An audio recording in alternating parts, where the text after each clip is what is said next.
Assalamualaikum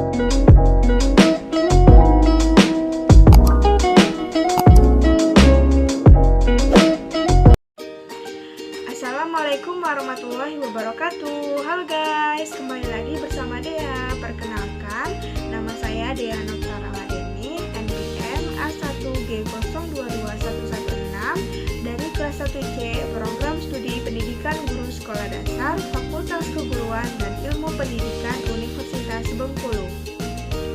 Baiklah, di video kali ini saya akan membahas tentang fungsi-fungsi manajemen untuk memenuhi tugas mata kuliah pengelolaan pendidikan dosen pengampu Bapak Dr. Muhammad Kristiawan, Magister Pendidikan.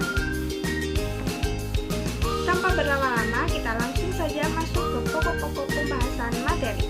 Yang pertama yaitu perencanaan, yang kedua yaitu pengorganisasian, yang ketiga yaitu penggerakan, dan yang keempat yaitu pengawasan.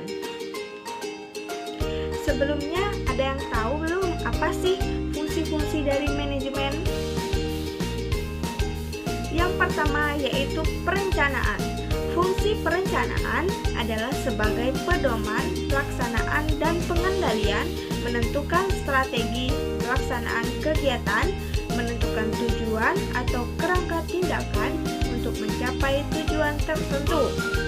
Menurut Mondi, Nu, dan Premux tahun 1993 menjelaskan bahwa perencanaan merupakan proses menentukan apa yang seharusnya dicapai dan bagaimana mewujudkannya dalam kenyataan.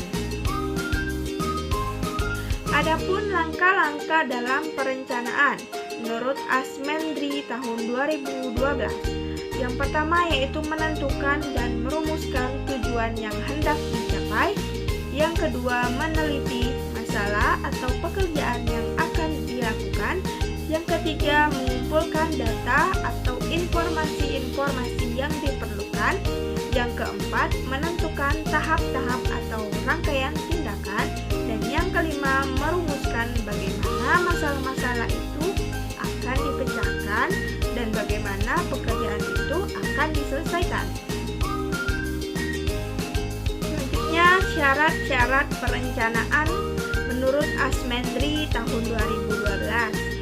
Yang pertama yaitu perencanaan harus didasarkan pada tujuan yang jelas. Yang kedua, bersifat sederhana, realistis, dan praktis. Yang ketiga, terinci, memuat segala uraian serta klasifikasi kegiatan dan rangkaian tindakan sehingga mudah dipedomani dan dijalankan. Yang keempat, memiliki fleksibilitas sehingga mudah disesuaikan dengan kebutuhan serta kondisi dan situasi sewaktu-waktu. Yang kelima, terdapat perimbangan antara bermacam-macam bidang yang akan digarap dalam perencanaan itu menurut urgensinya masing-masing. Yang selanjutnya, diusahakan adanya penghematan biaya, tenaga, waktu, serta kemungkinan penggunaan sumber-sumber daya dan dana yang tersedia dengan sewaktu-waktu. Yang selanjutnya, diusahakan agar sedapat mungkin tidak terjadi adanya duplikasi pelaksanaan. Yang kedua yaitu pengorganisasian. Fungsi pengorganisasian diartikan sebagai kegiatan membagi tugas kepada orang-orang yang terlibat dalam kerjasama untuk memudahkan pelaksanaan kerja. Pelaksanaan fungsi pengorganisasian dapat memanfaatkan struktur yang sudah dibentuk dalam organisasi. Artinya, deskripsi tugas yang akan dibagikan adalah berdasarkan tugas dan fungsi struktur yang ada dalam suatu organisasi. Menurut Sarwoto tahun 1978 mengungkapkan pengorganisasian merupakan keseluruhan proses pengelompokan orang-orang, alat-alat tugas, tanggung jawab, atau wewenang sedemikian rupa sehingga tercipta suatu organisasi yang dapat digerakkan sebagai suatu kesatuan dalam rangka mencapai tujuan yang telah ditetapkan. Adapun proses organizing meliputi berbagai rangkaian kegiatan yang bermula pada orientasi atas tujuan yang direncanakan dan berakhir pada saat kerangka organisasi yang tercipta terlengkapi dengan prosedur dan metode kerja, kewenangan personalia, serta ketersediaan peralatan yang dibutuhkan. Menurut Sarwoto tahun 1978 menyebutkan proses organizing meliputi beberapa kegiatan yaitu sebagai berikut. Yang pertama yaitu perumusan tujuan, yang kedua yaitu penetapan tugas pokok, yang ketiga yaitu perincian kegiatan, yang keempat yaitu pengelompokan kegiatan-kegiatan dalam fungsi-fungsi, yang kelima yaitu departementasi, yang keenam yaitu pelimpahan otoritas, yang ketujuh yaitu staffing, dan yang kedelapan yaitu facilitating. Yang ketiga yaitu penggerakan. Penggerakan atau actuating adalah hubungan antara aspek-aspek individual yang ditimbulkan oleh adanya hubungan terhadap bawahan untuk dapat mengerti dan memahami pembagian pekerjaan yang efektif dan efisien. Terry mendefinisikan actuating adalah tindakan untuk menguasakan agar semua anggota kelompok suka berusaha untuk mencapai sasaran agar sesuai dengan perencanaan manajerial dan usaha-usaha organisasi. Actuating adalah bagian yang sangat penting dalam proses manajemen, berbeda dengan ketiga fungsi lain yaitu planning, organizing, controlling.